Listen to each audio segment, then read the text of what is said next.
Marwari media आप देख रहे हैं। आज है 10 अप्रैल 2026 शुक्रवार का दिन, हिंदू तिथि बैसाख माह की अष्टमी। नजर डालेंगे आज की बड़ी खबरों पर। शुरुआत करेंगे दुनिया की बहुत बड़ी खबर के साथ। बड़ी खबर, लेबनान पर इजराइल के हालिया हमलों के बाद सीज फायर की स्थिति संकट में पड़ती दिख रही है। अमेरिका और इजराइल का कहना है कि लेबनान के मामले में कोई समझौता नहीं हुआ है, जबकि ईरान का दावा है कि सभी जगहों पर हमले रोकने की बात हुई थी। इजराइल लेबनान पर जबरदस्त हमले कर रहा है। हमलों में एक ही दिन में 254 लोगों की मौत हो गई, जबकि 1165 से ज्यादा लोग घायल हैं। इसके बाद देश में राष्ट्रीय शोक घोषित किया गया है। चिंताजनक बात यह है, सीज फायर को लेकर विवाद गहरा गया है। इजराइल के प्रधानमंत्री बेंजामिन नेतन्याहू और अमेरिकी उपराष्ट्रपति जेडी वेंस ने कहा है कि लेबनान इस समझौते में शामिल नहीं है।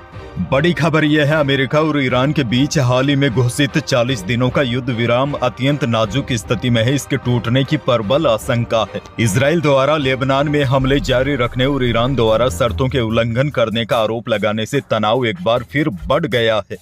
आगे बढ़ेंगे, देश की एक और बहुत बड़ी खबर। देश के 2 राज्यों असम, केरलम और केंद्र शासित प्रदेश पुडुचेरी में गुरुवार 9 अप्रैल को विधानसभा चुनाव के लिए शाम 6 बजे तक वोटिंग हुई। चुनाव आयोग के अनुसार शाम 5 बजे तक असम में 84.42%, केरलम में 75.1% और पुडुचेरी में 86.92% वोटिंग हुई। वोटिंग के दौरान पुडुचेरी में मन्नादीपेट में पोलिंग बूथ पर कांग्रेस और भाजपा समर्थकों के बीच झड़प की भी खबरें सामने आई है।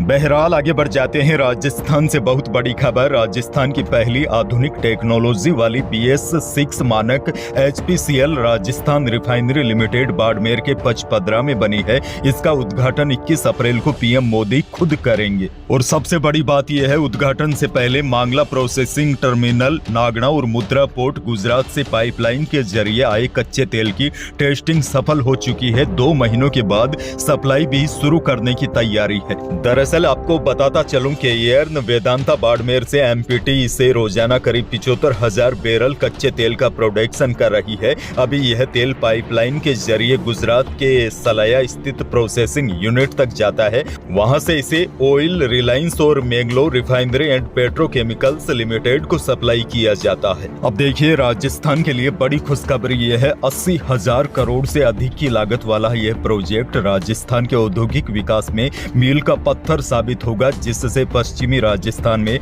रोजगार के हजारों नए अवसर पैदा होंगे। PM नरेंद्र मोदी 21 अप्रैल 2026 को इस रिफाइनरी का उद्घाटन करने आ रहे हैं। खैर आगे बढ़ेंगे, एक और बहुत बड़ी खबर। मुख्यमंत्री भजनलाल शर्मा ने शहर में ट्रैफिक व्यवस्था सुधारने के लिए रियल टाइम मॉनिटरिंग वाले इंटीग्रेटेड कमांड सेंटर की स्थापना के निर्देश दिए हैं। साथ ही में जयपुर के महल रोड, सिक्कर रोड और न्यू सांगानेर रोड जैसे प्रमुख मार्गों को डबल U-टर्न सिस्टम के जरिए सिग्नल फ्री बनाने की योजना पर जोर दिया है। इसके साथ ही मुख्यमंत्री ने लापरवाही बरतने वाले अधिकारियों और ठेकेदारों पर सख्त कार्रवाई और आर्थिक दंड के भी निर्देश दिए हैं। जोधपुर से बहुत बड़ी खबर। जोधपुर में सामाजिक न्याय और अधिकारिता मंत्री अविनाश गहलोत ने कहा है कि कांडला गुजरात से जालोर तक वाटरवेज बनेगा। इसमें नहर होगी और जहां जाएंगे इसका एक अलग ही नजारा होगा। दरअसल मंत्री अविनाश गहलोत कल जोधपुर आए थे। उन्होंने विभागीय अधिकारियों के साथ बैठक ली और आवश्यक दिशा निर्देश भी दिए। वहीं पत्रकारों से बात करते हुए उन्होंने प्रदेश सरकार की योजनाओं को भी गिनाया। मंत्री ने जोधपुर में पेयजल किल्लत को लेकर कहा, राजस्थान 40% क्षेत्र को पानी सप्लाई के लिए रामजल सेतु योजना पर काम चल रहा है। शेखावाटी में भी पानी के लिए प्रयास किए जा रहे हैं। एक और बड़ी खबर देखिए, प्रदेश में कॉमर्शियल गैस सिलेंडर संकट और बढ़ती कीमतों का असर अब साफ तौर पर आम जनजीवन पर दिखाई देने लगा है। खास तौर पर चाय और कॉफी की छोटी दुकानों पर इसका सबसे ज्यादा असर पड़ा है। शहर के कई इलाकों में चाय कॉफी के दाम बढ़ा दिए गए हैं, जिससे आम लोगों की जेब पर अतिरिक्त बोझ पड़ रहा है। वहीं छोटे दुकानदारों की भी परेशानियां बढ़ गई है।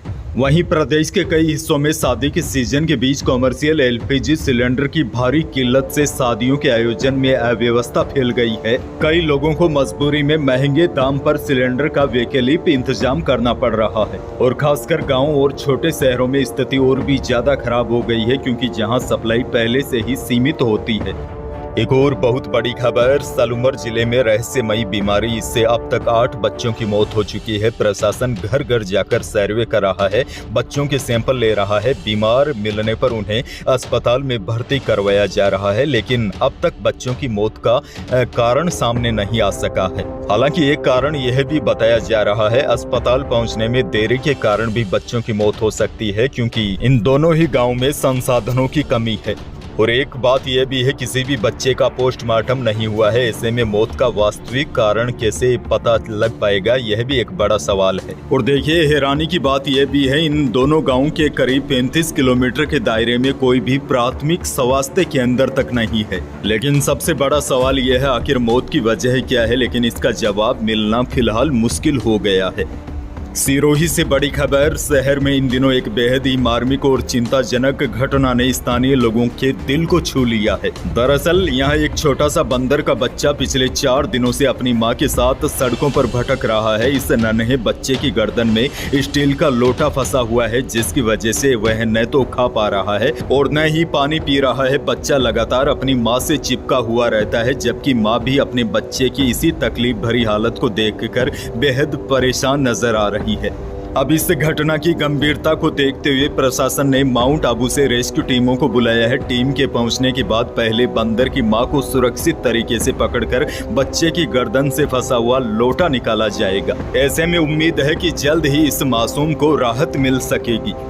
आगे बढ़ेंगे, राजस्थान सरकार का एक और बड़ा फैसला। राजस्थान सरकार ने खर्च कम करने के लिए एक बड़ा फैसला लिया है। अब सरकारी कार्यक्रम जैसे समारोह, प्रदर्शनी, सेमिनार वगैरह निजी जगहों पर नहीं किए जाएंगे। साफ शब्दों में आपको कहूं तो सरकार ने होटल या प्राइवेट हॉल में सरकारी इवेंट कराने पर रोक लगा दी है। हालांकि अगर कोई खास स्थिति हो तभी निजी जगहों पर कार्यक्रम करवाना आवश्यक होगा। इसके लिए पहले कमेटी से मंजूरी लेनी पड़ेगी। एक और बड़ी और दुखद खबर, जयपुर में घर के बाहर बैठी एक बुजुर्ग महिला को वैन ने कुचल दिया। वैन उन्हें करीब 15 फीट तक घसीटते हुए ले गई। आसपास खड़े लोगों ने पीछे हटकर अपनी जान बचाई। हादसे के बाद ड्राइवर वैन छोड़कर भाग गया। गंभीर घायल महिला को हॉस्पिटल ले जाया गया, जहां उसकी मौत हो गई। घटना बुधवार दोपहर करीब 1 बजे महेश नगर थाना क्षेत्र की है। खैर, आगे बढ़ जाते हैं। एक और बड़ी खबर, रेलवे ने अतिरिक्त यात्री सुविधा के लिए जोधपुर रामदेवरा भगत की कोठी स्पेशल ट्रेन सेवा शुरू की है। 19 अप्रैल को जोधपुर से सुबह 9:30 बजे यह ट्रेन रवाना होकर दोपहर 1 बजे रामदेवरा पहुंचेगी। वहीं रामदेवरा से दोपहर 2 बजे रवाना होकर यही ट्रेन शाम 5:30 बजे भगत की कोठी पहुंचेगी। एक और बड़ी खबर देखिए, वायदा बाजार की नरमी के असर से जयपुर सराफा बाजार में सोने और चांदी के भाव में गिरावट देखी गई। चांदी 9,000 रुपए फिसल कर 2,42,500 रुपए प्रति किलो पर आ गई। शुद्ध सोना भी 2,700 रुपए टूट कर 1,53,300 रुपए प्रति 10 ग्राम रहा और 22 कैरेट यानी कि जेवराती सोना भी करीब 2,600 रुपए सस्ता होकर 1,43,400 रुपए प्रति 10 ग्राम रहा। वहीं अनाज मंडियों के भाव की बात की जाए तो बीकानेर की अनाज मंडी में सरसों का भाव रहा 5700 से 6450 रुपए। पीली सरसों का भाव रहा अधिकतम 7700 रुपए। जीरा बिका 17,000 से 20,400 रुपए। वहीं इसबगोल का भाव रहा 10,500 से अधिकतम 13,000 रुपए प्रति क्विंटल। और यहाँ पर किसानों की एक और समस्या है। बीकानेर में सरकारी गेहूं खरीद में 1 महीने की देरी से किसान परेशान है। किसानों को भारी नुकसान उठाना पड़ रहा है, क्योंकि ओलावृष्टि से प्रभावित अपनी फसल खुले बाजार में कम दामों पर बेचने के लिए किसानों को मजबूर होना पड़ रहा है। अच्छा, मौसम को लेकर भी बड़ी जानकारी आपको दे दूं। अब गर्मी का एहसास होने लगेगा। पश्चिमी विक्षोभ का असर अब लगभग खत्म हो गया है। अब देखिए, बड़ी जानकारी यह है, मौसम विभाग के ताजा अपडेट के अनुसार प्रदेश के अधिकांश जिलों में अगले 1 हफ्ते तक मौसम शुष्क रहने का अनुमान है। मौसम विभाग ने कहा है कि अब दिन में तेज धूप होने से तापमान में बढ़ोतरी होगी। अप्रैल के आखिरी 2 हफ्तों में पारा चढ़ने के साथ गर्मी बढ़ेगी। इस बार मई जून में लोगों को भीषण गर्मी का सामना करना पड़ेगा। अंत में एक और बड़ी जानकारी आपको दे दूं, आप कई भाइयों के लगातार कमेंट आ रहे हैं सामाजिक सुरक्षा पेंशन योजना का पैसा कब आएगा, सीएम किसान पीएम किसान योजना को लेकर भी हर किसी को अपने हक के पैसे का इंतजार है। मैं आपकी चिंता समझ सकता हूं, लेकिन इस वीडियो में मैं आपके सभी सवालों के जवाब नहीं दे पाया, इसके लिए दिल से माफी चाहता हूं। लेकिन भरोसा रखिए, अगले वीडियो में मैं पूरी जानकारी के साथ आने की कोशिश करूंगा और आपके हर सवाल के जवाब देने की पूरी कोशिश करूंगा। फिलहाल यही थी प्रदेश और देश की आज की बड़ी और महत्वपूर्ण खबरें। वीडियो को लाइक करना बिल्कुल न भूलिए और चैनल पर नए हैं तो सब्सक्राइब जरूर कीजिए ताकि आप अपडेट रहे बड़ी और काम की खबरों से। धन्यवाद।